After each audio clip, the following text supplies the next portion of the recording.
la guerra New Border Region Studies en la Universidad del Sur de Dinamarca. También con Ezequiel Vistoletti, es profesor de Política Internacional de la Universidad Alice Salomon en Berlín y conductor del programa Demoliendo mitos de la política. Y Anne Irazabel es periodista corresponsal de la televisora española ITV, especializada en migración. Antes cubrió política internacional en Roma, El Cairo y Jerusalén. Bienvenidos a los tres, bienvenidos también a ustedes. Anne, me gustaría comenzar contigo. ¿Qué puede hacer Biden ahora mismo en Europa que no haya hecho ya en Estados Unidos? ¿Hay demasiadas expectativas puestas ahora mismo en esta visita del presidente estadounidense a Europa? Yo creo que hay muchas expectativas, pero es muy difícil saber lo que va a pasar y qué tipo de presión puede hacer Biden, aunque se encuentre en estos momentos a menos kilómetros de Moscú de los que estaba en Washington, ¿no? Es muy difícil saber lo que está pasando en estos momentos por la cabeza de Putin, cuál es la estrategia militar, a dónde quiere llegar, cuál es su objetivo, y a partir de ahí, para la otra parte, está resultando también muy difícil saber qué bazas tiene que jugar, es decir, qué puede proponer o por dónde puede presionar, ¿no? Yo creo que Biden está intentando aplicar o imponer un embargo energético, pero eso va a ser muy difícil teniendo en cuenta de que provocaría una fractura entre los socios europeos y occidentales que hasta ahora se han mostrado muy unidos, ¿no? De eso van a hablar sin duda algunos estos días aquí. Ezequiel, ya lo decía ahora mismo Anne, lleva 14 meses en el poder. Biden tiene experiencia, de hecho, como cuando fue vice de Obama, en política exterior y concretamente los lazos con Ucrania o la política ucraniana en ese momento. ¿Qué lleva en la maleta? ¿Qué margen de maniobra sobre todo tiene ahora mismo Estados Unidos, concretamente Biden? Yo comenzaría con un cambio en la pregunta. ¿Quiere realmente determinar el fin de la guerra Biden? Porque Estados Unidos representa el principal beneficiario de esta guerra, sin lugar a dudas. Tanto económicamente como políticamente, por el fortalecimiento de la OTAN, en particular de los Estados Unidos dentro de la OTAN y en Europa. Es una tesis, Estados Unidos, una tesis además, atrevida esa, ¿no? Pero un análisis objetivo de los ganadores y los perdedores de este conflicto. Estados Unidos aparece como el principal ganador, sin lugar a dudas, y participó activamente en generar el contexto para que después sí Rusia perpetrara la invasión, la cual, nuevamente, lo remacho una vez más, representa una violación al derecho internacional y a la soberanía de un Estado nacional independiente. Eso aparece fuera de discusión. Sí. Pero el contexto lo genera el avance de la OTAN hacia el este, el cual Rusia rechaza, con la complicidad o la pasividad de Europa, y ahora presenciamos un conflicto en Europa con principalmente un perdedor, el pueblo ucraniano masacrado, Europa también perjudicada, no solamente políticamente por un conflicto a la vuelta de la esquina, la posibilidad de un conflicto nuclear, sino también económicamente. Rusia quería una invasión relámpago de unos días, ahora parece inmersa en una guerra de desgaste. Quería conquistar los corazones de los ucranianos rusoparlantes, lo cual cada vez puede menos a bombazos. Pero Estados Unidos aparece a lo lejos, como lo llaman en Argentina, mirándolo por TV y presenciando una maximización de su poder hegemónico en el área. A lo lejos, sí. Y no tan lejos, quiero decir que evidentemente le pilla más lejos que a Europa esta guerra, pero ya ha vuelto a remachar que el artículo 5 está ahí, es decir, en caso de haber un ataque contra algún miembro de la OTAN, Estados Unidos también tendría que acabar enviando tropas y participar en una guerra de la que él no quiere oír hablar después de la experiencia en Afganistán, etcétera, etcétera, ¿no? Nadie quiere una guerra nuclear, ni Estados Unidos, ni Rusia, ni Europa, gracias al cielo, pero entre los ganadores de este conflicto aparece Estados Unidos y en parte, indirectamente, China, sin lugar a dudas. Por eso mi contrapregunta, ¿quiere realmente Estados Unidos el fin de esta guerra? Yo deliberaría al respecto. Esa es una pregunta a la que ya quieres contestar tú, veo. Sí, déjame contestar, sí puedo, sí debo contestar. Estoy de acuerdo si se trata de China. Claro, China, la verdad que no quiere acabar con este conflicto. Pero Estados Unidos, de momento, la verdad que son los que ayudan más, Biden y los otros. Si no, no hubieran mandado tanto equipamiento de acuerdo con eso, Catarina, pero en tu opinión, ¿el fortalecimiento de Ucrania genera un paso hacia la paz o retrasa un conflicto con cada día más muertos? Tienes razón, pero claro, los ucranianos de momento han sobrevivido, pueden luchar. Sin Estados Unidos no lo hubieran podido, porque Europa, la verdad que no ayuda demasiado. Ahora mismo Europa, la OTAN, de hecho, refuerza sus tropas en ese flanco oriental de la Unión Europea. Es realmente... Y ya pasando de solamente de Biden, pasemos un poco a ver también lo que pudo hacer Putin, que en cierta manera está acorralado también en esta guerra que esperaba ganar, como tú decías, de manera más fácil y se está encontrando con muchísima resistencia. Este envío de tropas o refuerzo de tropas en el flanco oriental no puede ser una línea roja también para Putin que dé a la situación un determinado vuelco. Por supuesto que sí que puede ser, y por eso Polonia está muy asustada. Por un lado, al pueblo polaco, los políticos polacos, les gustaría ayudar mucho más a Ucrania, a los ucranianos, porque se sienten responsables, porque se sienten... Es un poco una relación como entre España y Portugal. Un hermano pequeño que hay que ayudar. Es también, bueno, un vecino directo. Así que por un lado sí que les gustaría ayudar más, por otro lado están asustados porque, claro, casi todo, ir por territorio polaco. Y entonces esto ya podría ser un argumento para Putin que OTAN empieza a tomar una parte, empieza a ser activo en esta guerra. Sí, que puede ser una línea roja. Y ese desgaste que vemos de las tropas rusas, esta especie de empate técnico que algunos analistas ya dan incluso por sentado, es decir, la posibilidad de que esto se alargue sine die, ¿no es también el punto de partida perfecto para ir a una mesa de negociaciones? Sí, pero es lo que Ucrania, Zelensky lo intenta todo el tiempo y ya ha sido capaz de dejar tantas cosas, de hacer tantos compromisos, pero es que Putin no lo deja, claro. Él lo ve, Zelensky lo ve, que la verdad que ya ha perdido tanto el pueblo ucraniano en muchas regiones ucranianas, que está sufriendo el pueblo, que ya no pueden más y por eso está buscando el compromiso, pero Putin... El compromiso por ambas partes y las condiciones por ambas partes. ¿Ese encuentro podría ser un encuentro entre Putin y Zelensky o entre... Sabemos que Putin no quiere reunirse directamente con Zelensky, sería Putin-Biden la alternativa, pero tal y como está hablando el gobierno estadounidense ahora mismo, en los términos en que habla de Putin como criminal de guerra y demás, ¿es factible imaginar un encuentro ahora mismo entre ambos líderes políticos, Putin y Biden? ¿O es incluso más pragmática la solución Zelensky-Putin si es que realmente Putin da su brazo a torcer?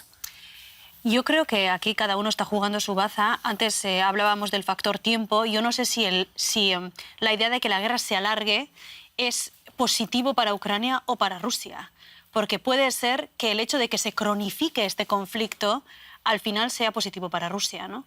Hay muchos analistas políticos que están diciendo que en realidad Putin ya ha conseguido lo que quería, que es ese corredor del Donbass y controlar el Mar Azov y casi todo el Mar Negro, ¿no? Yo creo que la situación es bastante complicada y yo creo que entre Biden y Putin, Putin ha dejado claro que su interlocutor es Estados Unidos, ¿no? Que tampoco va a aceptar a líderes políticos de segunda, que él pueda considerar de segunda, ¿no? Él quiere una relación directa, un canal directo con Estados Unidos, con Washington, con Biden, y hasta que consiga ese reconocimiento, yo creo que no va a haber una desescalada. Con Biden también porque, en el fondo, una de las cosas que quiere negociar es el tema de la OTAN, ¿no? La exclusión de Ucrania de la OTAN. Un pequeño comentario, que los dos queríais comentar algo No, respecto a la ralentización del avance ruso. En primer lugar, genera más víctimas civiles, eso es lo más terrible de todos. También eventualmente puede generar problemas para Rusia por la llegada de la primavera. Esta es una cuestión técnica, pero las rutas y los puentes aparecen destruidos. Los tanques y los blindados recorren los campos congelados. Recordarán las imágenes en la televisión, siempre nieve. Con el inicio de la primavera y el descongelamiento de los campos, esos campos van a aparecer embarrados y eso generaría el atascamiento de los vehículos. Entonces ahí también aparecen muchas cuestiones. También aparece la cuestión de que así como Putin quería una invasión rápida y conquistar los corazones de los ucranianos rusoparlantes, cada vez menos posible esto con mayor cantidad de víctimas civiles. Entonces tampoco puede perpetrar un ataque a todo o nada con un bombardeo masivo, porque eso generaría un rechazo aún mayor de la población ucraniana. Entonces aparecen muchas cuestiones, pero en última instancia yo machaco siempre lo mismo. La única salida para este conflicto aparece en una negociación. Más armas para Ucrania generan precisamente lo contrario. Entonces, para esa negociación aparecemos en un buen momento y deben participar, obviamente, Rusia, Ucrania, pero debe participar también Biden, porque de fondo en esto participa Estados Unidos, sin lugar a dudas también. O sea, que tú sí que ves ese encuentro de dos entre Zelensky y Putin, con Biden o con otros... Para mí, Ursula, las cuestiones personales entre ellos carecen de importancia. Acá aparece un enfrentamiento geopolítico. Un enfrentamiento geopolítico entre dos potencias, con Ucrania en el medio y el pueblo ucraniano sufriendo bombardeos. Entonces, esta es la situación cuanto antes mejor para una negociación y un acuerdo, un acuerdo garantizando la seguridad de Europa y del este de Europa, incluyendo a Rusia, y más o menos todos más o menos conformes. Esa es la única salida. A ver si es posible, Katarzyna. Sí, negociación sí, pero Putin no, de momento no va a querer negociar porque Putin no ha conseguido lo que quería conseguir. Primero, Putin había pensado que va a ganar después de 3 días. Los soldados rusos llevaban ya sus uniformes que se usa para después de ganar. Y luego vio, bueno, la guerra va a durar mucho, mucho más. Así que Putin no ha conseguido lo que quería. Putin quiere más. No le sirve solamente Crimea y los Luhansk y Donetsk. Putin quiere Mariupol y Putin quiere Odessa. Es decir, el corredor del sureste. Poco a poco, eso... Prácticamente ya eso es un hecho consumado, casi. Sí, pero Zelensky no quiere, de momento, él no quiere dejarlo. La gran pregunta es Odessa, pero todo lo demás es un hecho consumado. Sí, yo no puedo determinar qué quiere Putin porque no aparezco en la cabeza de Putin, pero las exigencias de Rusia respecto a este conflicto las presentaron claramente. Y aparece, por un lado, la neutralidad, por el otro lado, el reconocimiento de la anexión a Crimea y, finalmente, también la autonomía del Donbass. Qué mala decisión haber desobedecido los acuerdos de Minsk, en los cuales... Por ambas partes. Por ambas partes, sin lugar a dudas, en los cuales... el Donbass aparecía todavía dentro de la soberanía ucraniana, con autonomía, pero con un acuerdo hacia una regularización de eso. Bueno, por ahora, en este momento, Rusia quiere eso. Cuanto más adelante aparezcamos en la invasión, puede querer efectivamente más. Entonces, cuanto antes la negociación, en mi opinión, mejor para Ucrania. Lo que pasa es que la sensación es, en estos momentos, como si quisiera dar una lección a los ucranianos, ¿no? Que es lo que más cruel me está pareciendo de todo esto. Sí. Esa idea de querer aleccionarlos, ¿no? Y ahí, pues, hay miles de muertos y 3,5 millones de refugiados. Es interesante. Y Putin tampoco lo quería. Putin no lo quería porque, claro, esto le costaría dinero si lo conseguiría. Él tendría que reconstruir todo esto, lo que va a ganar. Así que por eso él quería una guerra muy rápida, 3 días, todo se ha acabado, y él entonces hubiera... tenido todos estos territorios con poco dinero que tendría. Ahora necesita mucho más. Bueno, y el que viene con la chequera es Estados Unidos. Vamos a volver a hablar de las relaciones entre Estados Unidos y Rusia, que evidentemente están al borde del colapso. La semana pasada Biden llamó a Putin criminal de guerra y eso levantó iras entre los funcionarios rusos. Echando la vista atrás, parece que hace tiempo que Occidente no entiende los mensajes de Moscú. Lo que parece bastante evidente es que el próximo paso ya sería romper relaciones diplomáticas, que es algo que valora Rusia en estos momentos. ¿Tiene sentido? ¿Lo ves posible, Anne? Yo creo que no tiene sentido, pero no sé lo que puede pasar. A medida de que yo creo que si Putin siente que está perdiendo o que quizá no esté consiguiendo los objetivos que él tenía planteados, pueda endurecer su estrategia, ¿no? Y ese es un escenario que tenemos que tener en cuenta, yo creo. endureciera la estrategia el temido ataque con armas químicas que se está barajando, del que habla ahora también mucho Biden. Hay unas acusaciones mutuas. Por un lado, Biden dice esto ya es, ¿no?, la próxima baza de los rusos. Los rusos a su vez dicen que hay laboratorios en Ucrania financiados por Occidente. Es decir, esa guerra de narrativas típicas de cualquier guerra. ¿Hay peligro de una operación de estas de falsa bandera en donde uno da pie al otro? Y sobre todo, ¿está la OTAN preparada para un escenario de ese tipo? En principio, ninguna de las grandes potencias quiere una conflagración mundial con armas químicas y nucleares. Lamentablemente, a menudo las guerras presentan lógicas propias de no he golpe hablado de contra nuclear golpe. todavía, sino de armas químicas, porque además se repite el escenario que vimos en Siria, ¿no? Sí, Hace unos bueno, años. pero fueron realizadas declaraciones sobre la Sí, posibilidad del uso, en el caso de un ataque, de un peligro esencial, lo llamó. Existencial, ¿no? Existencial, perdón. Amenaza existencial. La utilización de armas nucleares. Para mí todo esto aparece en el contexto de este enfrentamiento, pero sin alcanzar el punto de una guerra directa entre estas grandes potencias, pero otra vez, la posibilidad, lamentablemente, aparece siempre.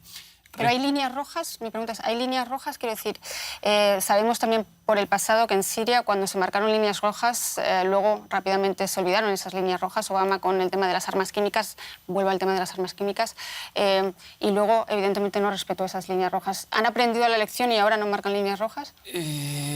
Las líneas rojas están presentes en todas las guerras, pero también aparecen violadas en todas las guerras. En la de Siria recuerdo el uso de elementos químicos. Ahora aparecieron denuncias no confirmadas del uso de bombas de racimo y de estas bombas de presión también. Entonces, la posibilidad siempre aparece. Desde un punto de vista del análisis geopolítico, bueno, no ayudaría a ninguna de las partes, pero otra vez, las guerras pueden generar dinámicas propias, por eso cuanto antes el fin de esta guerra, una negociación y un acuerdo de seguridad multipolar en el cual no solamente aparezca Estados Unidos, sino también Rusia, Estados Unidos y otras potencias emergentes, más o menos en un marco más o menos estable, sin ese cambio, entonces esta posibilidad de una conflagración con armas biológicas y nucleares está presente. Pero, mientras tanto, los países del este de Europa, que digamos que son los que sienten más próxima esa amenaza, sí que piden claras estrategias por parte de la OTAN, ¿no? Estonia, ha dicho que quiere saber qué va a pasar exactamente si, por ejemplo, Rusia ataca a Moldavia, qué pasa si se ataca a uno de los países bálticos. Evidentemente, uno de los países bálticos entraría en vigor el artículo número 5, pero en el caso de Moldavia, por ejemplo, sería una línea roja. ¿Cómo lo ven los países del este de Europa? Tú que eres especialista. Los países del este de Europa están de momento muy asustados y piensan que sí, que sería muy posible que Putin va a atacar también uno de los países del este, no solamente del este, sino del norte, si pensamos de Finlandia, porque Finlandia no se categoriza dentro de los países del este, sino del norte y quiere ser parte de OTAN. También Suecia, Finlandia, Suecia, muy asustados, países bálticos muy asustados. Recordemos que son neutrales, ¿no? Que no forman parte de OTAN. Sí, Finlandia y Suecia neutrales, países bálticos como parte de OTAN, pero también asustados. Y Polonia, aunque sean parte de OTAN, piensan o tienen dudas que OTAN sí que va a reaccionar en el caso de que la guerra empiece también en el territorio de otros países. De ahí que hayamos visto que, por ejemplo, Polonia estaba dispuesto a mandar cazas al gobierno de Zelensky, que es lo que ha pedido, de hecho, Zelensky. Quiere tanques, quiere aviones de combate, es lo que ha pedido hoy a la OTAN, ¿no? Polonia quería ayudar más, pero también sin riesgo, porque si se trataba sobre ya detalles muy técnicos, si hubiera sido directamente Polonia que hubiera mandado los equipos directamente desde Polonia, no lo querían tampoco, querían desde Alemania, porque también estaban asustados. Así que tenemos que ver, por un lado sí que hay solidaridad y sí que quieren apoyo, por otro lado todos los países piensan intereses nacionales. No, y sobre todo, como decía Ezequiel, el miedo a una conflagración mundial, ¿no? Evidentemente nadie la quiere.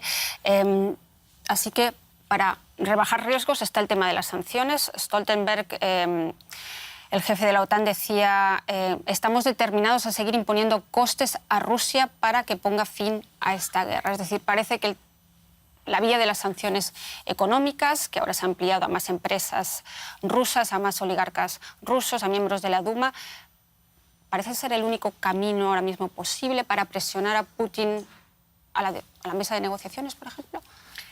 Sí, golpear económicamente, pero al final esto le puede hacer más daño a un periodo un poco más largo que el actual, ¿no? Y yo creo que aquí la gran pregunta es qué va a pasar con el embargo energético. Y ayer fue muy claro Scholz en el Parlamento cuando dijo, claro, no puede ser que el que aplica la sanción al final sufre más que el que debería sufrir esa sanción, ¿no? Y es el caso de, por ejemplo, las importaciones energéticas, es decir, el gas y el petróleo, ¿qué va a pasar, no? Y ahí es donde yo veo la única fractura entre países socios de la Unión Europea, ¿no? Por ejemplo, Italia o Alemania, que no están por la labor, y otros países que sí apoyarían una estrategia mucho más fuerte en ese sentido, ¿no? O sea, que ves las sanciones también como limitadas porque hay una cierta desunión en la Unión Europea. Sí, y yo creo que Putin eso lo sabe, ¿no?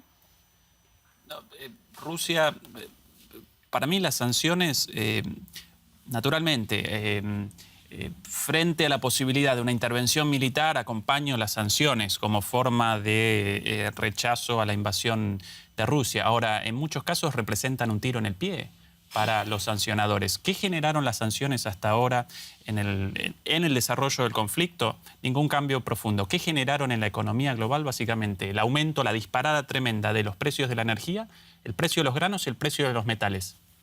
Granos, energía y metales. Los 3 productos de producción de Rusia, de exportación de Rusia, y los 3 productos de importación de Europa y en particular de Alemania. Con lo cual, las sanciones en ese sentido ayudan a Rusia y en el caso de un embargo petrolero gasífero canalizarían el gas hacia China y el petróleo hacia otros lugares y generan el aumento de los alimentos en todo el mundo, incluido África, América Latina, Europa, el aumento del combustible en todo el mundo e incluso quizás la paralización de la industria por el aumento del precio de los metales.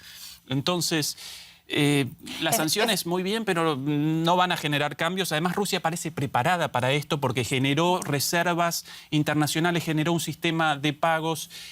Putin generó una concentración del poder muy fuerte, una unidad territorial. Entonces, en ese sentido, Rusia aparece con la carta de arriba en el mazo, en la parte ganadora respecto a este conflicto. Pero, otra vez, en un mes comienza la primavera y el estancamiento del conflicto armado también representa un riesgo para Rusia. Entonces aparecen muchos factores a la vez muy difíciles. Es interesante de tu tesis que casi le hace más daño a Rusia el prolongar este conflicto bélico que el tema de las sanciones. Sí, para mi opinión, sí. Ok. Katarzyna. Sí, porque el problema es que las sanciones no han hecho suficiente daño ni al pueblo ruso ni a Putin. Los políticos europeos y también los americanos habían pensado que las sanciones van a hacer más daño. Por eso Putin estaba preparado, le ayuda a China y notamos que las sanciones no han sido suficientemente graves. Y también lo vemos con los rusos que tienen suficiente dinero en cash. Viven en otros países o viven en Rusia y dicen, bueno, hay sanciones, sí, es un poco problemático, pero nosotros tenemos nuestro dinero. Así que no, las sanciones, es mi opinión, no han funcionado casi nada. Uno de los temas de esta visita es precisamente ver cómo Rusia puede dejar de eludir esas sanciones que se han impuesto en estos días que estaba aquí en Europa. Ana, me interesaría, porque tú has estado varias veces en Kiev, es decir, que has podido hablar también con muchos ucranianos, has vivido el principio del conflicto, estabas ahí. ¿Cómo viviste la situación, o la disposición de los ucranianos? Porque dicen que durante este último mes lo que ha conseguido Putin realmente es ucranizar más Ucrania, ¿no? Están más unidos que nunca. ¿Realmente lo viviste así? Sí, pero eso ya se veía antes de la invasión. Yo viajé a Kiev 2 veces antes de que comenzara, antes del 24 de febrero. y hacíamos reportajes sobre cómo los civiles, las milicias se armaban, se entrenaban durante los fines de semana, cómo los civiles organizaban los refugios antiaéreos de Kiev, que estaban bastante obsoletos, ¿no? Que eran la mayoría de estos refugios de la Segunda Guerra Mundial o de la Guerra Fría, y cómo estaban un poco intentando adaptarlos, y me parecía ciencia ficción. Yo decía, pero ¿cómo es posible, no? Y me decía, no, hay que prepararse para un posible escenario bélico, que a mí me parecía, yo ver los tanques rusos llegando a Kiev, cuando veías una ciudad cosmopolita, con los bares llenos de gente, sí, me parecía una cosa surrealista, ¿no? La noche antes, el 23 de febrero, yo estaba haciendo directos para mi televisión, nos fuimos a cenar, los restaurantes de Kiev estaban llenos, la gente paseaba por la calle, y 5 horas después empezó, ¿no? Y además los bombardeos se escuchaban como cuando se cierra una puerta muy fuerte, ¿no? Cuando hay un portazo que te parece que escuchas ese ruido pero no sabes identificarlo hasta que ya son muchos portazos a la vez y te das cuenta de que en realidad estás asistiendo a algo que te esperabas que nunca iba a suceder. Y sí ha habido una especie de explosión de patriotismo. Lo que ha provocado esta guerra es una unidad, una explosión de ese patriotismo, ese nacionalismo ucraniano que sí habíamos visto que había crecido después del 2014, pero que todas las contradicciones que tenía la sociedad ucraniana o el sistema político ucraniano, ¿no? Han quedado esfumados en este conflicto en el que ahora lo importante es la unidad. Y claro, como en todas las guerras... ¿Y esa unidad cómo la ves? Quiero decir que los expertos militares dicen que Rusia no tiene suficientes soldados para hacerse con ciudades grandes como Kharkov, como Kiev, como Odessa, aunque Odessa, ¿no? Está evidentemente en el sur del país, en una zona en donde ya está muy sitiada. ¿Crees realmente, después de haber visto también esas ciudades, de haber visto el ánimo de resistencia de los ucranianos, que no va a ser capaz de tomar esas ciudades, siempre y cuando Bielorrusia, por ejemplo, no envíe también a su ejército, y otras posibilidades que se están barajando sobre la mesa? Es que, claro, nosotros cuando hablamos del envío de armas, hablamos de la situación actual, pero es verdad que Ucrania ya empezó a recibir armas antes. Entonces había muchas milicias, muchos grupos paramilitares, grupos de defensa territorial, como dicen ellos, ¿no? Que ya se estaban entrenando con armas y ya se estaban preparando para escenarios de guerrillas urbanas, ¿no? De cómo organizar las ciudades. Participaban en el conflicto del Donbass también. En un conflicto. Claro. 14.000 muertos en el ¿no? Eso debemos recordarlo. Sí. ¿No? Y millones de desplazados internos. Por también. eso dicen los ucranianos que ellos llevan en guerra muchos años, claro. Desde el 2014. Sí, con muchos desplazados internos que habían llegado ya a Kiev desde el Donbass en los últimos años, ¿no? Entonces, claro, aquí la potencia aérea tenemos claro quién la tiene, ¿no? El tema de la lucha territorial o de las guerrillas urbanas ya es otra cosa. Y ahí los ucranianos se están organizando muy bien. Sí.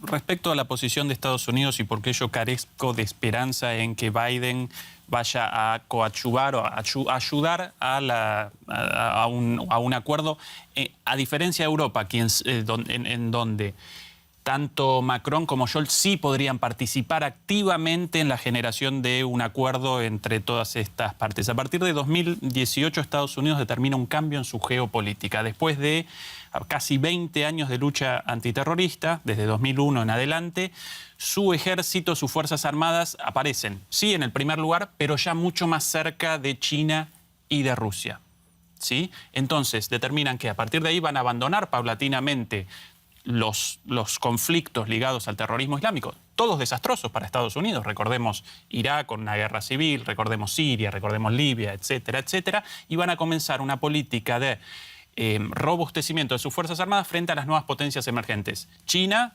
Rusia, bueno, India también, pero principalmente estas dos. Bueno, el foco aparecía en Rusia, pero este conflicto representa la oportunidad perfecta esperada por Estados Unidos para generar un robustecimiento de su hegemonía en la geopolítica internacional. Por eso, para mí, Biden no quiere un acuerdo. Entonces, ¿quién debería motorizar este acuerdo dentro de la OTAN? Europa, porque Europa Pero sí lo han parece... intentado, Ezequiel, quiero decir Sí. que lo ha intentado Macron, lo ha intentado Scholz, no quizás con el mismo ímpetu que Macron, lo han intentado, ya hablan por teléfono con Putin cada 2 días. Bueno, sí, de acuerdo. Para mí la postura de Europa presenta 3 estadios en este conflicto. Primero, de pasividad frente al avance impulsado por Estados Unidos de la OTAN hacia el este. Después, a partir de 2014, con el conflicto en Ucrania, sí reaccionaron algunos líderes europeos. Acá un conflicto genera perjuicio para nosotros también, a diferencia del ingreso a Georgia a la OTAN. ¿En qué medida ayudaba eso a Alemania? Ninguna. Bueno, esto puede generar un conflicto para nosotros, entonces acompañaron los acuerdos motorizaron los acuerdos de Minsk. Pero claro, bueno, lamentablemente demasiado tarde, los acuerdos incumplidos, en parte por Ucrania, en parte por Rusia, finalmente volados por el aire con la invasión rusa, y ahora aparece otra vez en una postura relativamente hostil, pero por suerte no tan hostil como para llamar a una intervención directa. Pero otra vez, para Europa un acuerdo representa una necesidad. Y en ese sentido deberían llamar, señor Zelensky, señor Putin, los queremos sentados acá. Bueno, ¿qué acuerdo podemos alcanzar? La neutralidad respecto a la OTAN, eso sin lugar a dudas, porque si no Rusia no va a acompañar esto. Bueno, después aparece lo de Crimea. Para mí esa cuestión ya más o menos aparece resuelta, porque Crimea ya aparece anexionada.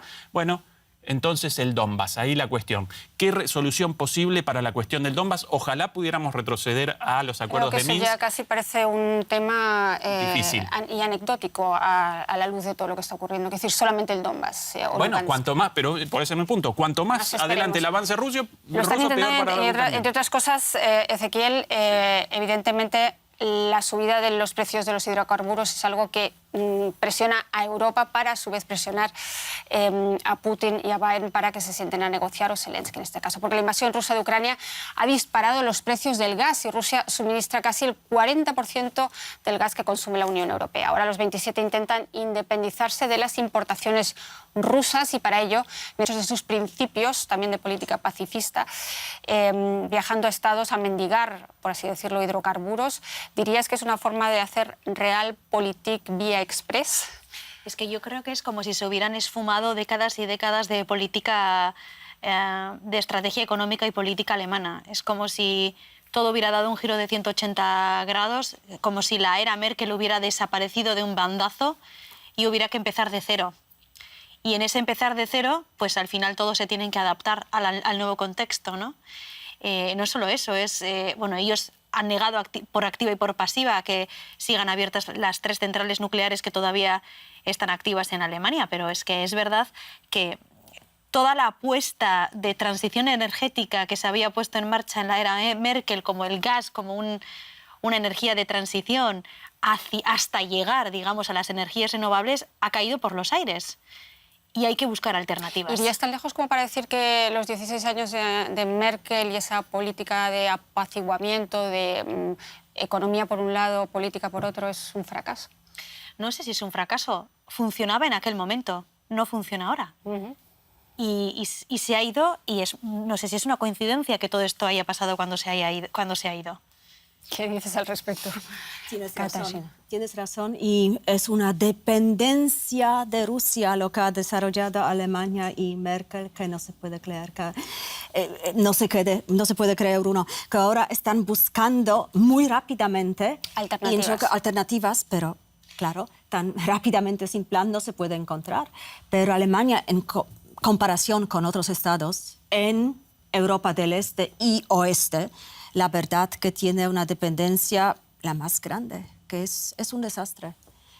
Bueno, pero la dependencia del gas ruso no comienza con Merkel, sino que comienza en los años 60 de Alemania. ¿Y qué alternativas? Nord Stream 1 y Nord Stream 2, los 2 gasoductos son producto de la era Merkel. Sí, bueno, pero el gas, el inicio de los envíos de gas... Podrían haber ido a Noruega o a Suecia a buscar.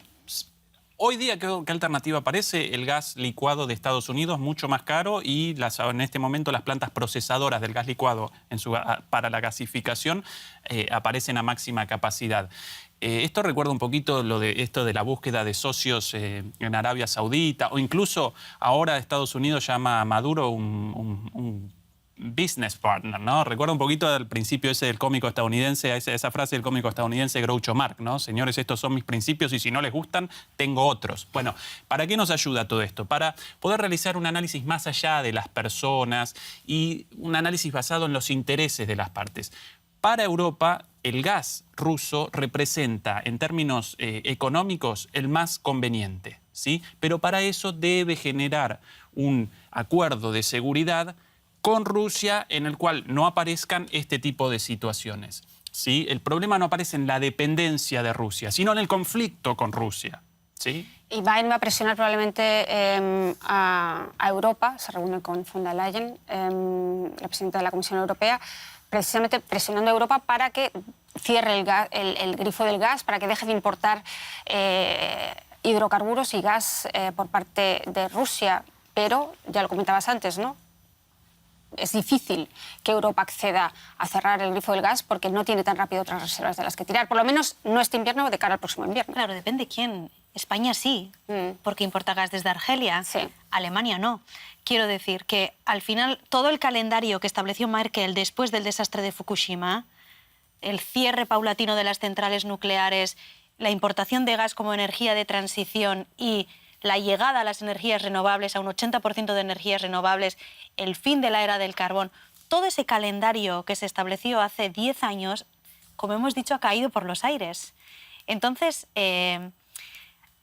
va a ser muy difícil encontrar un nuevo equilibrio, porque yo no creo que sea una coincidencia que haya una dependencia hacia el gas ruso con el hecho de que haya una guerra en estos momentos. Yo creo que se juegan todos los factores, todos. Y todos están jugando sus cartas, ¿no? Claro, el problema es, ¿Qatar es un socio fiable? ¿Qatar es una democracia? Obviamente no. Como dice Javi, que al final se trata de diversificar, ¿no? Cuantos más suministradores haya. Ya que habláis de los grandes agentes globales, China. China, evidentemente, de momento se ha distanciado, pero Occidente le pide que se posicione claramente. ¿Qué pasa si realmente China ayuda a Rusia directamente, Ezequiel? Bueno, para mí China ya está ayudando a Rusia a través de su posicionamiento neutral. No acompañó la resolución de las Naciones Unidas, tampoco la rechazó, sino que apareció como uno de los países en abstención. El mero hecho de que rechace la invasión, pero además remache el interés legítimo, la preocupación legítima de Rusia por su seguridad, en este caso para Rusia aparece como, si no como un apoyo, por lo menos como una columna o por lo menos como un poder no en contra de sus intereses, sino en contra de su posición actual. Ahora, China no va a abandonar esa postura porque para los intereses de China, y siempre la charla alrededor de los intereses, esa representa la postura más inteligente. Si acompañara directamente a Rusia, generaría un enfrentamiento mayor con Estados Unidos. Y si rechaza... Hay una cumbre Estados Unidos-China el próximo... Claro, y además con la cuestión de Taiwán, sí. ahí enfrente de China. Y si generara lo contrario, un enfrentamiento con Rusia, entonces abandonaría a un socio estratégico. Entonces China no va a abandonar esa posición, una Además, patita para un lado, otra patita para el otro. Un salto cualitativo enorme que cambiaría realmente todo el tablero. Se nos acaba el tiempo, desgraciadamente. Volamos a la visita de Biden a Europa y lo que eso puede mover en los próximos días. Y te pregunto porque va a viajar también a Polonia, quizás incluso se acerque a la frontera polaco-ucraniana. Polonia evidentemente tiene un papel clave, no solamente porque han entrado 2 millones de refugiados ya, es decir, está canalizando toda esa necesidad humanitaria, esos corredores, sino además porque es lugar de paso del armamento también que se entrega por parte de los socios de la Unión Europea y demás a Ucrania. ¿Cómo puede ayudar Biden o cómo puede desempeñarse ese papel de Polonia también en los próximos días? Bueno, las relaciones entre Estados Unidos y Polonia también han sido siempre muy importantes en la historia y ahora en el presente. Y por eso sí que su papel va a ser importante, solamente de que va a estar por allí. Igual va a estar en la región fronteriza, la presencia. Esto va símbolo, a ser símbolo. El hecho, la visita también simbólica. En eso nos quedamos, se nos ha escapado el tiempo. La visita de Joe Biden a Europa para mostrar su respaldo a la OTAN. Ese ha sido nuestro tema de hoy en A Fondo. Gracias por acompañarnos, gracias a los tres por estar hoy aquí en A Fondo. Gracias a ustedes y hasta la próxima.